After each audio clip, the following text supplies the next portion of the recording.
بسم اللہ الرحمن الرحیم۔ السلام علیکم۔ یہ کتاب آپ کے لیے کاشف نئے بصیرت کی جانب سے ریکارڈ کی جا رہی ہے۔ پارٹ نمبر 15، سفیر انقلاب شہید ڈاکٹر محمد علی نقوی۔ یہ کس کا لہو ہے، کون مرا؟ بتایا جاتا ہے کہ جب آپ 7 مارچ 1995 کی صبح حسب معمول اپنے گھر سے نکلے تو آپ کے ساتھ صرف ایک رفیق تقی حیدر ہمسفر ہوا، جبکہ ایک پہلے سے کلینک پہنچ چکا تھا۔ آپ گھر سے روانہ ہوئے ہی تھے کہ تاڑ میں کھڑے ایک شخص کے فائر نے ہوا میں پرواز کی، جو طاق میں بیٹھے ہوئے قاتلوں کے لیے گرین سگنل تھا، جس پر یتیم خانہ چوک اور سائیوال اڈے کے عین درمیان میں ایک گلی کے کونے پر نصب بجلی کے 2 کھمبوں کی اوٹ میں بیٹھے کلاشن کو بردار 2 افراد نے پوزیشن سنبھالی۔ آپ کی گاڑی جو ہی اس گلی کے سامنے آئی، ایسے میں آگے جاتی ہوئی ویگن نے بریک لگائی، جس کی وجہ سے آپ کو گاڑی آہستہ کرنا پڑی۔ بس آپ رکے ہی تھے کہ آپ کے بائیں سامنے کی جانب سے فائرنگ شروع ہو گئی۔ سامنے والے حملہ آور نے آپ کو، جبکہ بائیں جانب والے نے آپ کے رفیق تقی حیدر کو برسٹ کا نشانہ بنایا۔ حملہ آوروں کا وار اتنا کاری تھا کہ آپ اور آپ کا رفیق سنبھل ہی نہ سکے، جبکہ فائرنگ اتنی شدید تھی کہ موقع پر موجود ہزاروں لوگ دیواروں سے لگ گئے۔ اس موقع پر کئی راہگیر بھی زخمی ہوئے، جبکہ ایک بچہ سبطین رضا جو اسکول جا رہا تھا، گولی لگنے سے شہید ہو گیا۔ آپ جس سڑک پر ستم کا نشانہ بنے وہ لاہور کا ملتان روڈ ہے، اور جس چوک پر آپ کا ناحق خون بہا وہ لاہور کا پرہجوم چوک تصور کیا جاتا ہے، جہاں 24 گھنٹے ٹریفک کی بہتات اور لوگوں کا امور رہتا ہے، جبکہ آپ کی مقتل گاہ آپ کی رہائش گاہ سے بمشکل 2 فرلانگ کے فاصلے پر ہے۔ قاتل اطمینان کے ساتھ قتل کرنے کے بعد فاتحانہ انداز میں کلاشنکوفیں لہراتے ہوئے 2 مزید افراد کے ساتھ موٹر سائیکلوں پر روانہ ہوئے اور آرام سے اپنے ٹھکانے پر جا پہنچے۔ جب خوف کی فضا ختم ہوئی تو لوگ ایک دم آپ کی گاڑی کی طرف لپکے اور ہر فرد کی زبان پر ایک سوال تڑپا، یہ کس کا لہو ہے، کون مرا؟ اس وقت کسی کو علم نہ تھا کہ یہ ایک معاشرے کا اعلیٰ تعلیم یافتہ ڈاکٹر تھا، جو معاشرے کے جوہلا اجرتی قاتلوں کے ہاتھوں مارا گیا۔ یہ ایک دکھی انسانیت کی خدمت کے لیے اسپتال جا رہا تھا، جو انسانیت کے قاتلوں کے ستم کا نشانہ بن گیا۔ یہ فرزند مصطفیٰ تھا، جو مصطفیٰ کے بظاہر کلمہ گو لوگوں کے ہاتھوں قتل ہو گیا۔ یہ فرزند اسلام تھا، جو دشمنان اسلام کے غضب کی بھینٹ چڑھ گیا۔ یہ پاک دھرتی کا ایک بے لوث محافظ تھا، جو وطن عزیز کے بدخواہوں کی سازش کا نشانہ بن گیا۔ یہ اتحاد بین المسلمین کا داعی تھا، جو نفاق بین المسلمین کے علمبرداروں کی کارروائی کا نتیجہ ٹھہرا۔ آپ اور آپ کی جانثار رفیق کو فوراً میو ہسپتال لاہور لے جایا گیا، جہاں ڈاکٹروں نے موت کی تصدیق کر دی۔ دونوں شہداء کے جنازے پوسٹ مارٹم کے لیے بھیجے گئے، جہاں آپ کے جسم پر 20 اور تقی حیدر کے جسم پر 40 کے قریب گولیوں کے نشان واضح ہوئے، جس سے اندازہ ہوتا ہے کہ زیادہ نشانہ آپ کے رفیق کو محافظ سمجھ کر بنایا گیا، جو آپ کے ساتھ اگلی نشست پر بیٹھے ہوئے تھے۔ آپ کی شہادت کی خبر جنگل کی آگ کی طرح ملک بھر میں پھیلی اور ہواؤں کے دوش پر سوار ہو کر ملکی حدود عبور کر گئی۔ بین الاقوامی نشریات نے آپ کی شہادت کی خبر کو خاصی اہمیت کے ساتھ نشر کیا۔ آپ کی جدائی کی اطلاع لبنان اور ایران کے شہداء کے مزاروں اور غازیوں کے کانوں سے ٹکرائی، جن کے ساتھ آپ نظریاتی محاذوں پر مصروف جہاد رہے۔ فلسطین و کشمیر کے مجاہدین تک پہنچی، جن کی نظریاتی کمک کا مورچہ خالی ہوا۔ ملت کے علماء اکرام و زعماء اعظام نے بھی اپنے ہمکار مجاہد کی جدائی کا نوحہ پڑھ سنا۔ تحریک جعفریہ کی کمر ٹوٹی اور ISO پاکستان نے یتیمی کی دستار باندھی۔ ہر طرف نوحہ و ماتم کی صدائیں اٹھیں۔ تم تھے تو اتنی تیز نہیں تھی غموں کی دھوپ، تم تھے تو درد حد سے زیادہ بڑھا نہ تھا، تم تھے تو آنکھ واقف گریہ ہوئی نہ تھی، تم تھے تو زندگی پہ بھروسہ بلا کا تھا۔ تقریباً 12 گھنٹے بعد آپ کا جسد خاکی آپ کی رہائش گاہ 146 بھلا اسٹاپ ملتان روڈ لایا گیا، جہاں تمام شہداء کو غسل و کفن ملا۔ 12-13 گھنٹے کے دوران میں لاہور کے گرد و نواح اور مختلف شہروں کے نوجوان اور تحریک جعفریہ کے تمام مرکزی قائدین لاہور پہنچ گئے۔ آہ و بکا، نوحہ و ماتم کے لامتناہی سلسلے کے دوران اپنوں کی زبان پر یہ سوال تڑپتا رہا کہ قاتل کون تھا۔ چونکہ ڈاکٹر صاحب کی شخصیت کے زاویے مختلف تھے اور ان کا اثر دور دور تک پھیلا ہوا تھا، اس لیے ہر زاویہ حیات سے تعلق رکھنے والے لوگوں کے تاثرات بھی مختلف تھے۔ اکثریت کا خیال تھا کہ یہ کارروائی ملت جعفریہ کی مخالف تنظیم نے کی ہے، کیونکہ یہ لوگ ایک عرصے سے آپ کے تعاقب میں تھے۔ انہوں نے آپ کے خلاف اپنے کارکنان کے قتل کا مقدمہ درج کرایا تھا اور ان کے رہنماؤں نے کئی بار اسٹیج پر آپ کا نام لے کر تنقید کی تھی۔ تحریک جعفریہ کے صوبائی دفتر کی رپورٹ کے مطابق کہ اپنی شہادت سے ایک روز قبل ڈاکٹر صاحب نے دفتر فون کر کے انہیں متنبہ کیا کہ مخالف تنظیم کے دفتر واقع لٹن روڈ ملتان میں 2-3 روز سے مسلسل کوئی خفیہ میٹنگ ہو رہی ہے اور مختلف چہروں کی نقل و حرکت مشکوک ہے، لہٰذا اردو بازار لاہور کی شیعہ تاجر برادری کو ممکنہ خطرات سے بچنے کے لیے آگاہ کر دیں۔ یاد رہے کہ چند روز پہلے اردو بازار میں ایک مذہبی تاجر کا قتل ہوا تھا، جن کی ذمہ داری اہل تشیع کی ایک جماعت پر ڈالی گئی تھی اور انہوں نے شیعہ تاجروں سے انتقام لینے کا اعلان کیا تھا، اور پھر وہ شیعہ تاجر برادران پر حملہ ہوا جس کے نتیجے میں ایک شہید ہو گیا۔ سوال پیدا ہوتا ہے کہ آخر ایک مذہبی تنظیم کو ڈاکٹر صاحب جیسے انسان سے کیا دشمنی تھی، کیونکہ نہ آپ تحریک جعفریہ کے عہدیدار تھے، نہ جلسوں اور اخبارات کی زینت بنتے تھے، اور نہ کبھی ان کا مخالف تنظیم سے آمنا سامنا ہوا تھا۔ اس ضمن میں جواب بڑا سادہ سا ہے کہ دشمن 2 حوالوں سے آپ کو جانتا تھا۔ اس کا خیال تھا کہ ڈاکٹر نقوی ملت جعفریہ کی ریڑھ کی ہڈی، تحریک جعفریہ کا ذہن اور ISO پاکستان کا سرپرست ہے، لہٰذا اس کا قتل اہل تشیع کی کمر توڑنے کے مترادف ہے، اور دوم اسے یہ گمان بھی تھا کہ اس کے خلاف ہونے والی تمام کارروائیوں اور اس کے تمام منصوبوں کی ناکامی کے پیچھے ڈاکٹر نقوی کا ہاتھ ہے، لہٰذا وہ ڈاکٹر صاحب کی زندگی کا مقابلہ کرنے کی جنگ ہار بیٹھا اور اس نے اپنے روایتی انداز کو اپنایا۔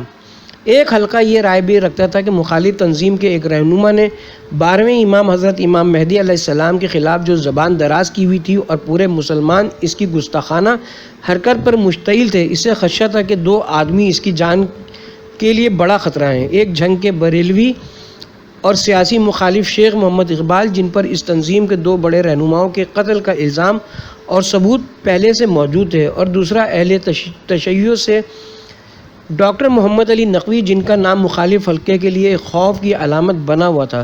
لہٰذا ایک منصوبہ بندی کے تحت 5 مارچ کو شیخ محمد اقبال اور 7 مارچ کو ڈاکٹر محمد علی نقوی قتل کر دیے گئے۔ ایک اطلاع کے مطابق اسی تنظیم کے ایک گرفتار ملزم سے ڈائری برآمد ہوئی جس پر 5 مارچ جنگ، 6 مارچ ملتان اور 7 مارچ لاہور لکھا ہوا تھا۔ تحریک جعفریہ کا معتمد حلقہ بھی ڈاکٹر صاحب کے قتل کا ذمہ دار ہی مخالف تنظیم کو ٹھہرا رہا تھا، کیونکہ 6 ماہ قبل موصول ہونے والی رپورٹ کے مطابق کہ ڈاکٹر صاحب پر قاتلانہ حملہ چوک یتیم خانہ یا اسکیم موڑ ملتان پر ہوگا بھی اس تنظیم کی نشاندہی کرتا تھا۔ تحریک جعفریہ کے ایک معتبر حلقے کا یہ خیال تھا کہ ڈاکٹر صاحب چونکہ رجت پسندانہ یا فرقہ وارانہ سرگرمیوں میں کبھی دلچسپی نہیں لیتے تھے، بلکہ ان کا معیار دشمنی بھی خاصا وزنی تھا۔ وہ امریکہ کو اسلام اور پاکستان کا دشمن قرار دیتے تھے، اور انہوں نے پاکستان میں پہلی بار امریکہ مرد آباد کا نعرہ متعارف کرایا تھا، اور انہوں نے امریکی اور اسرائیلی رہنماؤں کے پتلے نظر آتش کرنے کی رسم ڈالی تھی، اور ان سے یہاں کے امریکی سفارتکار خوفزدہ رہتے تھے، لہٰذا یہ کارروائی امریکی یا اسرائیلی ایجنٹوں کی سازش کا نتیجہ ہے۔ ایک غیر جانبدار حلقہ یہ تجزیہ بھی کرتا تھا کہ سندھ کراچی کے حالات کی خرابی کے بعد بھارت نے پنجاب کے حالات خراب کرنے کے لیے ایک بڑے رہنما قتل کرایا تھا تاکہ فرقہ واریت کو شدت ملے اور پاکستان کا استحکام کمزور ہو۔ ایک محدود حلقہ اس حادثے کا ذمہ دار ایک معروف طلبہ تنظیم کو ٹھہراتا تھا جس کے ساتھ ISO لاہور کی شدید چپکلش چل رہی تھی، اور اس سے قبل کئی بار نازک معاملات پر ڈاکٹر صاحب کا بھی ان سے آمنا سامنا ہو چکا تھا۔ تحریک جعفریہ کا ایک دور اندیش حلقہ اس ثانیے کے پیچھے ملکی ایجنسیوں اور بالخصوص پنجاب حکومت وٹو حکومت کا ہاتھ تصور کرتا تھا، کیونکہ اس حلقے کا خیال تھا کہ ملکی ایجنسیوں کے کاغذات میں ڈاکٹر صاحب تحریک جعفریہ کے سب سے بڑے رہنما اور ذہن ہیں۔ دوم اس وقت کی پنجاب حکومت مخالف تنظیم کے 2 MPA اور مذہبی دباؤ کی بدولت گھٹنے ٹیک چکی تھی اور اس نے شیعت کے لیے ضیاء الحق کی یاد تازہ کر رکھی تھی۔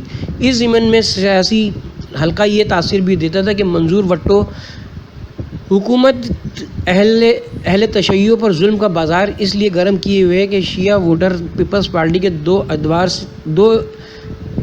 اقتدار سے مایوس ہوئے ہوں اور اس طرح پی پی کی قوت کا شیرازہ بکھر جائے۔ دور اندیش حلقوں کے دلائل کے مطابق کہ پنجاب حکومت نے جعلی پولیس مقابلے شروع کر کے ڈاکوؤں، قاتلوں، مفروروں کے قتل کی آڑ میں چند مذہبی رہنماؤں کے قتل کے منصوبے تیار کر رکھے تھے۔ اس حلقے کی اطلاع کے مطابق جب ڈاکٹر صاحب 24 فروری 1995 کو اپنی زندگی کے آخری جلوس یوم القدس میں شریک تھے تو پولیس کے حلقوں میں سے کچھ سادہ لباس میں ملبوس لوگ ان پر نظر رکھے ہوئے تھے۔ ایسے لوگوں کی حرکت سے ڈاکٹر صاحب کو بھی آگاہ کیا گیا اور انہوں نے اس بات کا نفوذ بھی لیا۔ آپ کی حفاظت پر مامور نوجوانوں نے بتایا کہ ایک مرتبہ ڈاکٹر صاحب تحریک جعفریہ کے صوبائی دفتر واقع مسلم ٹاؤن لاہور میں بیٹھے ہوئے تھے کہ آپ کو کلینک سے فون کے ذریعے آگاہ کیا گیا کہ یلو کیب ٹیکسی پر کچھ مشکوک لوگ کلینک کے گرد چکر لگا رہے ہیں جن کے ہاتھوں میں موبائل فون ہیں۔ یہ اطلاع ملتے ہی یہ دونوں نوجوان حال جائزہ لینے کے لیے موٹر سائیکل پر سوار ہوئے۔ مغرب کا وقت تھا، ابھی یہ کلینک کے پاس پہنچے ہی تھے کہ مشکوک ٹیکسی کلینک کی گلی سے برآمد ہوئی اور ٹھوکر نیاز بیگ کی طرف روانہ ہو گئی۔ ان دونوں نوجوانوں نے اس کا غیر محسوس انداز میں تعاقب کیا اور ملتان روڈ پر واقع پولیس چوکی پر موجود انسپکٹر کو اس بات سے آگاہ کر دیا۔ یہ گاڑی کچھ فاصلے پر جا کر ایک مسجد کے سامنے ٹھہری تو اتنے میں پولیس انسپکٹر بھی وہیں پر پہنچ گئے۔ ان نوجوانوں کا خیال تھا کہ مشکوک افراد ہچے چڑھ گئے ہیں، مگر جو ہی ایک شخص گاڑی سے باہر نکلا تو وہ مسکرایا اور انسپکٹر نے اسے گلے لگا لیا۔ ابھی تک یہ عقدہ حل نہ ہو سکا کہ وہ کون لوگ تھے اور کس مقصد کے لیے آئے تھے۔ اپنے ایک نہایت معتمد ساتھی کے سامنے اظہار کرتے ہوئے ڈاکٹر صاحب نے بتایا کہ ایک مرتبہ پولیس کے اعلیٰ افسر نے آپ پر یہ واضح کیا تھا کہ ڈاکٹر صاحب آپ ہمیں بڑے عرصے سے مطلوب ہیں مگر کوئی موقع نہیں مل رہا۔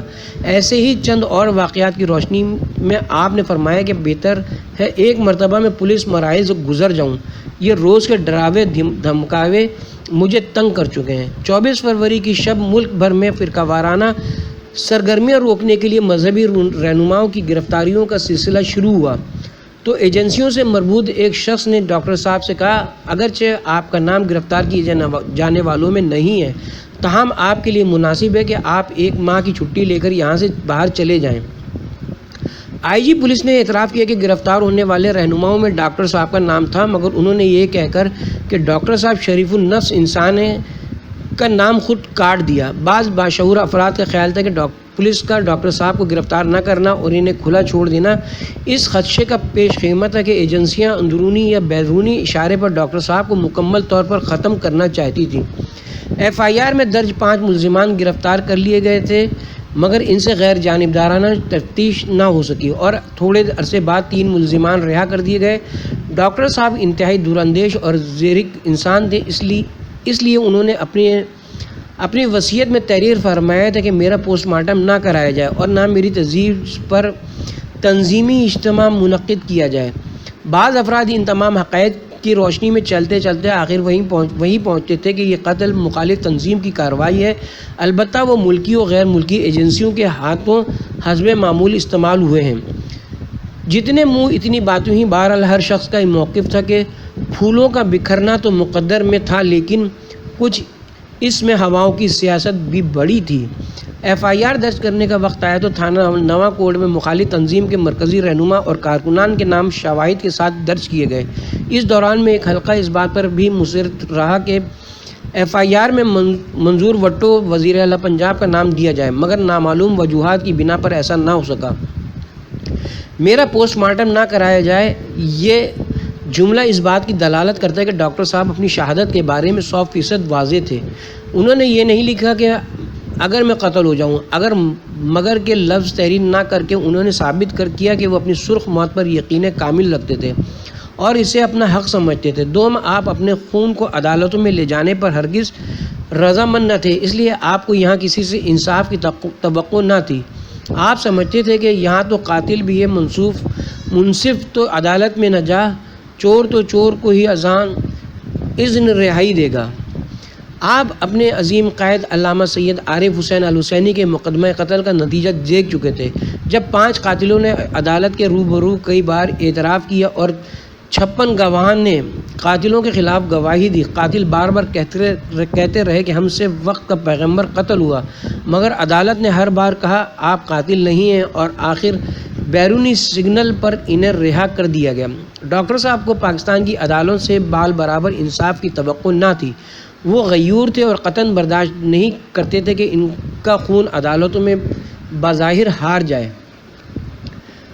گزر تو جائے گی تیرے بغیر بھی لیکن 8 مارچ 1995 کی صبح 9 بجے ڈاکٹر صاحب کے گھر کے سامنے آپ کے پرستاروں، ماتمداروں اور غمگساروں کا ایک ٹھاٹھے مارتا سمندر دکھائی دینے لگا۔ ملک بھر سے ہزاروں افراد آپ کی نماز جنازہ ادا کرنے کے لیے لاہور پہنچے۔ تقریباً 11 بجے قریب شہداء کے جنازے شیخ زاید اسپتال لاہور کے سرد خانے سے لائے گئے تو استقبالی کوہرام سے زمین پر بھونچال آ گیا۔ آپ کے تابوت کے چاروں طرف تحریک جعفریہ اور ISO کے پرچم سرنگوں تھے، جبکہ آپ کے جسم پر بھی یہ پرچم بطور کفن لپٹے ہوئے تھے۔ پروگرام کے مطابق آپ کی نماز جنازہ ناصر باغ لاہور میں طے تھی، چنانچہ آپ ہزاروں افراد کے درمیان ناصر باغ کی جانب ماتمیوں کے دوش پر سوار ہو کر چلے۔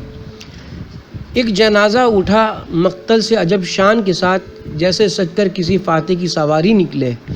ملت جعفریہ کا یہ پہلا اجتماع تھا جو آپ کی قیادت یا نگرانی کے بغیر رواں تھا، مگر پھر بھی آپ کے بغیر نہ تھا۔ آپ کے جنازے میں ملک بھر کے علماء کرام اور اہل سنت برادران نے بھرپور شرکت فرمائی، جبکہ نماز جنازہ علامہ سید ساجد علی نقوی کی اقتداء میں ادا کی گئی۔ نماز جنازہ کی ادائیگی سے قبل اتحاد بین المسلمین کے علمبردار اور اسلام و وطن کے عظیم فرزند کو سنی شیعہ مسلمانوں نے خراج عقیدت پیش کیا۔ ایک مرحلے پر جب آپ کے بڑے صاحبزادے سید محمد سلمان نقوی کو اظہار خیال کی دعوت دی گئی تو شرکائے جنازہ پر سکوت طاری ہو گیا۔ آپ کے 15 سالہ فرزند نے نہایت حوصلہ تحمل سے خطاب کرتے ہوئے فرمایا، بسم اللہ الرحمن الرحیم، انا للہ و انا الیہ راجعون۔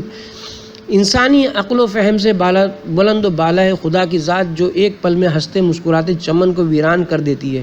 یہ کل کی بات ہے کہ جب میرے شہید والد نے گھر سے نکلتے وقت ہمیں عجیب درد بھرے انداز میں خدا حافظ کہا۔ ان کے الوداعی جملے میں اتنا درد تھا کہ ہمارا پورا گھر غمناک ہو گیا۔ چند لمحوں بعد کل کے سورج اور چشم فلک نے دیکھا کہ میرے بے جرم و بے خطا والد کو شہر کے پرہجوم چوک میں اسلام اور وطن دشمن قوتوں کے ایجنٹوں نے انتہائی بے دردی سے شہید کر دیا۔ کل جب ہم شہید سے بے موسم روٹ جانے کا شکوہ کرنے لگے تو ان کے نحیف جسم سے لہو کے ٹپکتے قطروں نے کہا، بیٹا زندگی اتنی غنیمت تو نہیں جس کے لیے عہد کم ظرف کی ہر بات گوارا کر لیں۔ زمانہ جانتا ہے کہ میرے والد کا جرم کیا تھا، یہی کہ انہوں نے اسلامی اقدار اور وطن کی سرحدوں کی حفاظت کی، یہی کہ انہوں نے ملک میں پہلی بار مرد آباد امریکہ کا نعرہ لگایا، یہی کہ انہوں نے اتحاد بین المسلمین کی صدا بلند کی، یہی کہ انہوں نے حضرت امام خمینی کے افکار کو ملک کے در و دیوار تک پہنچایا۔ ہاں یہی ان کے جرم تھے جن کی پاداش میں اسلام دشمنوں نے انہیں ہم سے جدا کر دیا۔ میں آج امام زمانہ کے روبرو اپنے محبوب قائد کی موجودگی میں اعلان کرتا ہوں کہ میں اپنے روحانی بھائیوں کے ساتھ اپنے مظلوم اور شہید والد کے مشن کو تکمیل تک پہنچاؤں گا اور ان کے اس وعدے کو زندہ رکھوں گا کہ ہمارے بعد بھی رونق رہے گی مقتل میں۔ ہم اہل دل کو بڑے حوصلے میں چھوڑ آئے ہیں، البتہ ہے میرے مظلوم بابا، گزر تو جائے گی تیرے بغیر بھی لیکن بہت اداس بڑی بے قرار گزرے گی۔ سفیر انقلاب کی شہادت کے بعد ملت جعفری کے خیرخواہ نوجوانوں کو یہ فکر لاحق ہوئی کہ آپ نے ملت کے لیے جو 20 منصوبے چلائے ہوئے تھے، تعلیم، جہیز، صحت اور روزگار کے لیے جو کوششیں کی ہوئی تھیں، اب انہیں کون جاری رکھے گا؟ طلباء کے ہاتھوں سے کتاب کو کون گرنے نہ دے گا؟ ملت کی بچیوں کے ہاتھ پیلے کرنے کی ذمہ داری کون لے گا؟ بستر علالت پر تڑپنے والے افراد کی مسیحائی کون کرے گا؟ ضعیف والدین کے نوجوان سہاروں کو روزگار فراہم کرنے کا بیڑا کون اٹھائے گا؟ تنظیمی نوجوانوں کو روحانی غذا کون فراہم کرے گا؟ ظالم دشمن کا مقابلہ کون کرے گا؟ اپنی قوم کو احساس سے تحفظ کون بخشے گا؟ تنظیموں میں دینداری کو کون کو زندہ کون رکھے گا؟ خالصتاً خلوص کی بنیادوں پر اپنے قائد کے ہاتھ کون مضبوط کرے گا؟ اسلام کی خدمت کا مستقل جہاد کون جاری رکھے گا؟ اور دنیا بھر کے مظلوم مسلمانوں سے رشتہ اخوت کون استوار کرے گا؟ تھرتھراتے ہونٹوں پر صرف ایک سوال تھا، جہاں نہ تو نہ تیری یاد کے قدم ہوں گے، ڈرا رہے وہی فاصلے سفر کے ہمیں۔ یہ وہ فکر تھی جو اہل درد کے دل و دماغ پر حاوی تھی، مگر آپ کی شہادت کے دوسرے روز آپ کے تربیت یافتہ نوجوانوں کا اجتماع ہوا، جس میں ملک بھر سے آئے ہوئے نوجوانوں نے شرکت کی۔ اس موقع پر آپ کے معتمد رفقا، جن کا آپ نے وصیت میں بھی ذکر فرمایا ہے اور آپ کے نظریاتی جانشین ہیں، نے مرجھائے ہوئے چہروں اور بجھے دلوں کو ڈھارس دی اور ڈاکٹر صاحب کے جاری منصوبوں کو برقرار اور توانا رکھنے کا عہد کرنے کے ساتھ آپ کی وصیت کا مفہوم پیش کیا کہ ہمیں خبر ہے کہ ہم ہیں چراغ آخری شب، ہمارے بعد اندھیرا نہیں اجالا ہے۔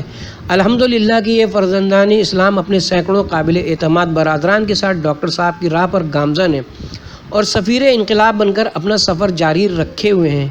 خدا ان برادران کی توفیقات میں اضافہ فرمائے اور انہیں نظریاتی سطح پر ڈاکٹر صاحب کا حقیقی پیرو بنائے۔ مجھے یقین ہے کہجب تک یہ برادران ڈاکٹر صاحب کی فکر کے تابع رہیں گے، ملک بھر کے ہزاروں نوجوان شہید نقوی کی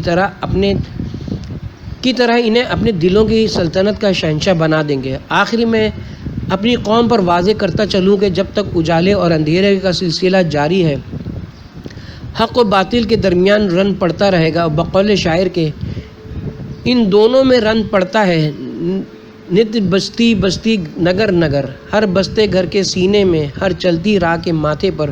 وہ آگ لگاتے پھرتے ہیں، ہم آگ بجھاتے پھرتے ہیں، وہ کالک بھرتے پھرتے ہیں، ہم جوت لگاتے پھرتے ہیں۔ ہمارے لیے ظلم نئے ہیں نہ قربانیاں نئی۔ زمانے کو آگاہ رہنا چاہیے کہ ہم صلیبوں پہ چڑھے، زندہ گڑے آگے بڑھے، رسم جو ہم سے چلی باعث تقلید بنی۔ شب کے صفاق خداؤں کو خبر ہو کہ نہ ہو، جو کرن قتل ہوئی شعلہ خورشید بنی۔ ہمیں اپنی قربانیوں کا قطعاً رنج نہیں، بلکہ شہادتیں تو ہمارا افتخار ہیں۔ ان کی وجہ سے ہماری تاریخ زندہ ہے اور ہمیشہ انہی حادثوں نے ہمیں توانائی بخشی ہے۔ ہمیں افسوس اس بات کا ہے کہ ہمارا دشمن تاریخ سے نابلد ہے۔ وہ بنو عباسیہ کی تقلید پر تو اتر آیا ہے، مگر اس نے ایک لحظے کے لیے بھی ہماری تاریخ کا مطالعہ نہیں کیا کہ ہم اس دور میں کیسے زندہ رہے جب عزاداری سید الشہداء کی ایک مجلس برپا کرنے کے لیے جوان بیٹا ذبح کرنا پڑتا تھا۔ حضرت زینب سلام اللہ علیہ کے خطبہ زندہ رکھنے کی پیدائش میں ہمیں دیواروں میں چنوایا جاتا تھا۔ فاتح کربلا اور اسیر شام کی مظلومیت کا نعت سنانے کے جرم میں پس زندان دھکیلا جاتا تھا۔ کلمہ حق کہنے پر زبانیں نکلوائی جاتی تھیں۔ ماتم حسین علیہ السلام کی صدائیں بلند ہونے کے عوض میں ہمارے گھر جلائے جاتے تھے۔ حق اور باطل کی تمیز کرانے پر علماء کرام کا قتل عام ہوتا تھا اور محمد و آل محمد کے مشن کو زندہ رکھنے والے مورخین کے ہاتھ قلم کیے جاتے تھے اور حسینیت زندہ باد اور یزیدیت مردہ باد کا پرچار کرنے والے کربلا کے سفیروں کے سروں سے مقتل سجائے جاتے تھے۔ ہم اس دور میں بھی زندہ رہے جب کئی میلوں تک ہمیں کوئی اپنا دکھائی نہ دیتا تھا۔ ان حالات میں بھی ہم نے غم حسین کی آہوں اور سسکیوں کے ذریعے اپنا پیغام پہنچایا اور ایک ریاست سے دوسری ریاست میں خون کی لکیر کھینچ کر گھروں کو امام بارگاہوں سے متصل کیا۔ یہ حق کی طاقت اور ہماری قربانیوں کا نتیجہ ہے کہ آج ہر ملک پر حسین کی حکمرانی ہے۔ کوئی بازاروں میں نکل کر ماتم کرتا ہے اور کوئی گھر کی چار دیواری میں اپنے پیغمبر کے نواسے کا غم مناتا ہے۔ کوئی خون بہاتا ہے اور کوئی اشک، غرض کہ ہر وہ آنکھ آل محمد کے غم میں اشک بار رہتی ہے جس میں اپنے نبی کی تعظیم کی حیا باقی ہے، اور ہر وہ دل خون روتا ہے جس پر لا الہ الا اللہ محمد الرسول اللہ کا اثر موجود ہے۔ ہمیں معلوم ہے کہ ہمارا دشمن فطرت کے ہاتھوں مجبور ہے۔ محمد کو روایتی انداز میں مان کر آل محمد کا تعلق اس کی سرشت میں شامل ہے۔ وہ بطخ کے بچے کی طرح ہے جو انڈے سے نکل کر فوراً پانی کا رخ کرتا ہے۔ ہمارا دشمن بھی بظاہر مسلمانوں کے گھر میں جنم لیتا ہے، مگر وہ فطرت کے طفیل آل محمد کی مخالفت کی راہ اختیار کرتا ہے۔ ہمارے سینے ظلم کے آگے بطور دیوار کام آتے ہیں۔ ہم خنجر یا گولی سے ڈرنے والے نہیں، مگر تاریخ سے بھٹکے ہوئے نادان دشمن سے اتنا کہتے ہیں کہ وہ ہمارے سینے چاک کرنے سے پہلے تاریخ کا دامن کھولے، تعصب کی اینک اتارے اور ہمارا تعارف پڑھے ہم کون ہیں، کن کے سفیر ہیں، تاریخ کو ہم نے کیسے زندہ رکھا اور کتنے جغرافیے بدلے۔ ہم نہ نفس سے شرمندہ ہیں اور نہ تاریخ سے۔ ہمارے قبیلے کے ششمائے بچے کا تبسم ہزاروں کی فوج پر غالب آیا ہے۔ شام غریباں کے جلے ہوئے خیموں کی راکھ کی پرواز سے محلات لرزے ہیں۔ ہمارے پس گردن بندھے ہوئے ہاتھوں سے بادشاہوں کے تخت کانپے ہیں اور ہماری صدائے حق سے مقتل اور زندہ سہمے ہیں۔ ہمیں اپنے بزرگوں کی تاریخ بتاتی ہے کہ ہم نے ہر دور میں اسلام کا دفاع کیا ہے، کیونکہ اس کی بقا پر ہمارے قبیلے سے زیادہ خرچ کسی کا نہیں ہوا، اور ہر حالت میں اپنے وطن کا استحکام پیش نظر رکھا ہے اور اس کے چپے چپے کے تحفظ کا اولین فریضہ جانا ہے۔ یہی وجہ ہے کہ ہم نے قیام پاکستان سے لے کر استحکام پاکستان تک اپنا سب کچھ قربان کیا ہے۔ ہم نے اپنے خون سے اس کی تاریخ لکھی ہے اور دنیا کے نقشے پر فتح کی لکیریں کھینچی ہیں۔ مجھے یہ لکھنے میں باک نہیں کہ وطن عزیز کا قیام محمد علی جناح اور استحکام ڈاکٹر محمد علی نقوی کے خون کا مرہون منت رہے گا۔ ہر وہ چہرہ جو اسلام میں انتشار پھیلانے کا مرتکب ہوگا یا وطن عزیز کے استحکام کو کمزور کرنے کی سازش کرے گا، چاہے وہ سیاسی عدم استحکام کے حوالے سے ہو یا سیاسی و مذہبی فرقہ واریت کی شکل میں، ہم سینہ سپر ہو کر اس کا پامردی سے مقابلہ کریں گے اور اپنے شہداء کی تاریخ کو زندہ رکھیں گے کہ جب ساز سلاسل بجتے تھے ہم اپنے لہو سے سجتے تھے۔ وہ رسم ابھی تک باقی ہے، یہ رسم ابھی تک جاری ہے۔ جب پرچم جان لے کر نکلے ہم خاک نشیں مقتل، اس وقت سے لے کر آج تلک جلاد پہ ہیبت طاری ہے۔ زخموں سے بدن گلزار سہی پر ان کے شکستہ تیر گنو، خود ترکش والے کہہ دیں گے یہ بازی کس نے ہاری ہے۔ ہم سہل انگار سہی لیکن کیوں اہل حوث یہ بھول گئے، یہ خاک وطن ہے جاں اپنی اور جان تو سب کو پیاری ہے۔ سلام تجھ پر کہ تو نے وفا کی لاج رکھی۔ قائرین، اگر سفیر انقلاب کی مجاہدانہ زندگی اور فاتحانہ موت پر مفصل تذکرہ کے بعد شہید وفا آغا تقی حیدر کا ذکر نہ ہو تو یہ صرف کتابوں کے عنوان کی تشنگی کا باعث بنے گا، بلکہ وفا سے بھی ناانصافی ہوگی۔ شہادت گواہی کے مفہوم میں آتی اور گواہی وفا کے بغیر مکمل نہ ہوتی۔ اس بات کا ثبوت 7 مارچ 1995 کو وفا کے پیکر آغا تقی حیدر نے اپنے بازو کٹوا کر دیا۔ آغا تقی حیدر سفیر انقلاب سے پہلے شہید ہوئے اور اپنے جسم میں اپنے محبوب رہنما سے زیادہ گولیاں جذب کیں۔ شہید وفا تقی حیدر 16 جولائی 1973 کو امامیہ کالونی لاہور میں پیدا ہوئے۔ آپ نے میٹرک اپنے علاقے کے ہائی اسکول سے کیا، بعد ازاں FA کے لیے کالج میں داخلہ لے لیا اور مذہب سے قلبی لگاؤ کی بدولت قومیات میں متحرک ہو گئے۔ آپ کے بڑے بھائیوں نے چمڑے کا کارخانہ لگایا تو انہیں آپ کی ضرورت محسوس ہوئی۔ گھر والوں کی اصرار پر آپ کو تعلیم کا سلسلہ منقطع کرنا پڑا، مگر اپنے کارخانے میں کام کرنے کی بجائے آپ کا رجحان قومی خدمت کی طرف مائل رہا۔ ملکی حالات کی تلخیوں کے پیش نظر آپ نے امامیہ کالونی میں اپنی ملت کے دفاع اور اتحاد بین المسلمین کے پرچار کے لیے پاسبان میں شمولیت اختیار کی تو تھوڑے عرصے بعد آپ کو خلوص اور شجاعت کی بنا پر تحصیل کی سطح پر مسئولیت سونپی گئی۔ اسی دوران میں آپ کی والدہ کی طبیعت ناساز ہوئی تو آپ انہیں ڈاکٹر محمد علی نقوی کے کلینک پر لے آئے۔ ڈاکٹر صاحب کے ساتھ چند لمحے گزارنے کے بعد تقی حیدر بظاہر بچھڑ گئے مگر دل سے جدا نہ ہو سکے۔ اس کے بعد 1-2 مرتبہ عقیدتاً ڈاکٹر صاحب سے ملنے آئے اور یوں ان کی ذات میں ضم ہوتے چلے گئے۔ سفیر انقلاب کے سر پر خطرات کے سائے منڈلانے لگے تو آپ کے قریبی رفقا نے آپ کے محافظین کے بارے میں سنجیدگی سے غور کیا۔ ڈاکٹر صاحب نے اسے اتفاق نہ کیا اور بدستور کہتے رہے کہ موت کا ایک روز اٹل ہے اور تدبیریں تقدیر کی راہ میں رحائل نہیں ہو سکتی، مگر احباب کا اصرار رہا کہ ڈاکٹر صاحب آپ اپنے لیے نہیں قوم کے لیے جی لیں۔ بالآخر سفیر انقلاب محافظین رکھنے پر آمادہ ہو گئے۔ مگر انہوں نے محافظین کے انتخاب کو اپنے تک محدود رکھا۔ اس سلسلے میں تقریباً 10-15 معتمد نوجوان مختلف علاقوں سے آئے، مگر ڈاکٹر صاحب کی دور اندیش نظروں میں کوئی نہ جچا۔ ڈاکٹر صاحب کو خدا نے اس صلاحیت سے نوازا تھا کہ آنکھوں کے دروازوں سے دل میں اتر جاتے تھے اور دل کی کتاب کا مطالعہ چہرے کے تاثرات سے کرتے تھے۔ چونکہ آپ کا سلسلہ نسب کربلا سے ملتا تھا اور منزل آپ کے سامنے تھی، اس لیے آپ بھی اس حقیقت کے قائل تھے کہ بجھے چراغ پہ ہم دوستی پرکھتے ہیں۔ یہ رسم اپنے قبیلے میں ابتدا سے ہے۔ ایک شام اپنے محبوب کا محافظ بننے کی غرض سے آغا تقی حیدر بھی آئے۔ چند لمحے ڈاکٹر صاحب کے ساتھ بیٹھے اور یوں ایک دوسرے کے ہو گئے۔ سفیر انقلاب نے چہرے پر فاتحانہ مسکراہٹ سجا کر تقی حیدر کو ساتھ رکھنے کی آمادگی کا اظہار کیا اور تقی حیدر نے فرزند اسلام کی حفاظت کرنے کو افتخار جان کر عزم وفا کر لیا۔ آغا تقی حیدر گھر گئے اور الوداع کر کے راہی شہادت ہو گئے۔ جن احباب نے آپ کو قریب سے دیکھا وہ اس حقیقت کے گواہ ہیں کہ تقی حیدر اپنے محبوب کے گرد ہمیشہ دیوانہ وار گھومتے رہے۔ آپ کا معمول تھا کہ اسپتال، دفتر، کلینک یا گھر کے گرد عقابی نظروں کے ساتھ گشت کرتے اور ڈاکٹر صاحب کو جس راہ سے گزرنا ہوتا تھا اس کا جائزہ لیتے۔ چونکہ ڈاکٹر صاحب عام طور پر 18 گھنٹے مسلسل کام کرنے کے عادی تھے، اس لیے تقی حیدر کو 18 گھنٹے سے زیادہ جاگنا اور متحرک رہنا پڑتا تھا۔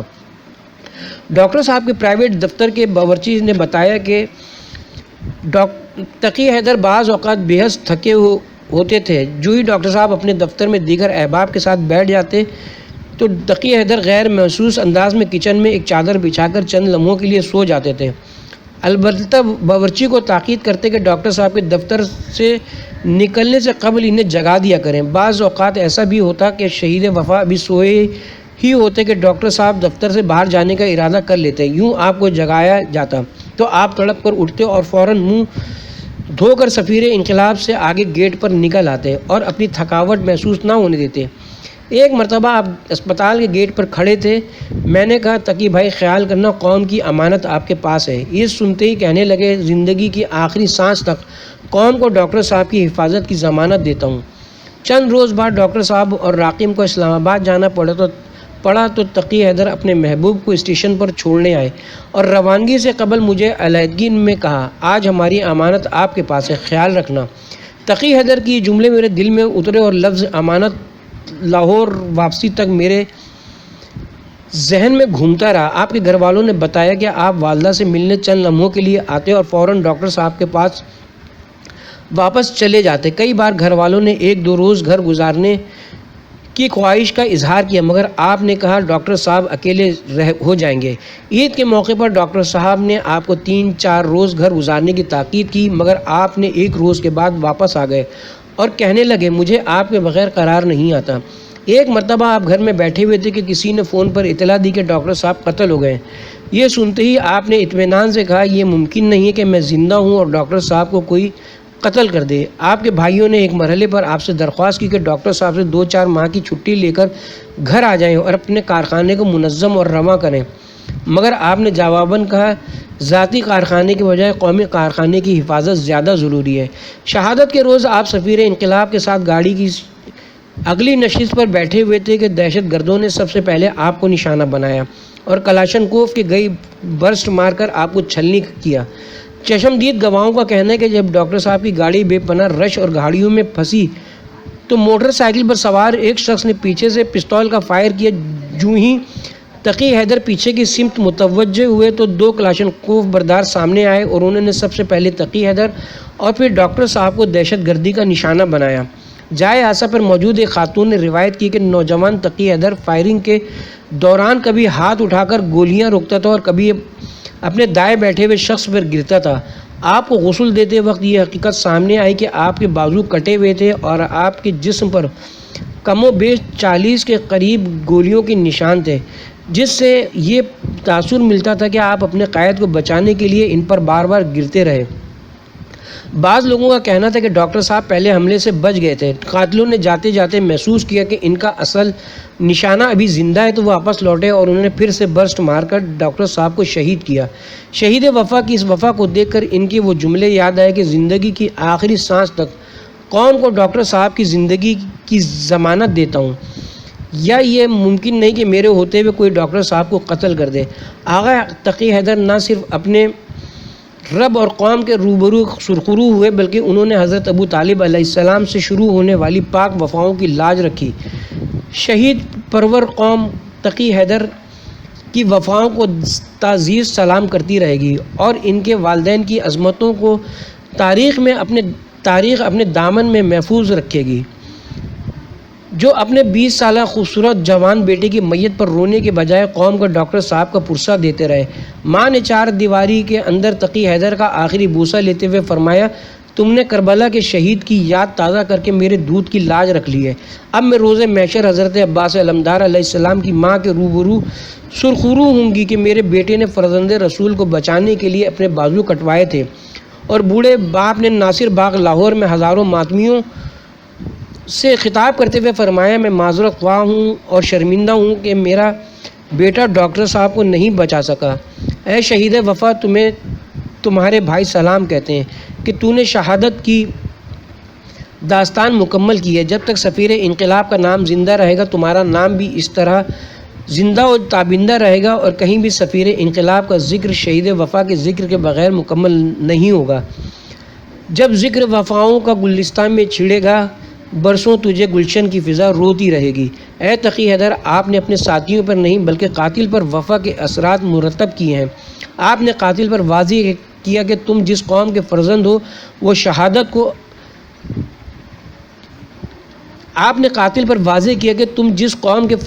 شہادت کو اپنی میراث سمجھتی ہے اور عارضی زندگی کو سرخ موت پر ترجیح نہیں دیتی۔ تمہاری وفا نے زمانے پر ثابت کیا کہ واقعاً تم پرچم عباس کے سائے میں پلے تھے۔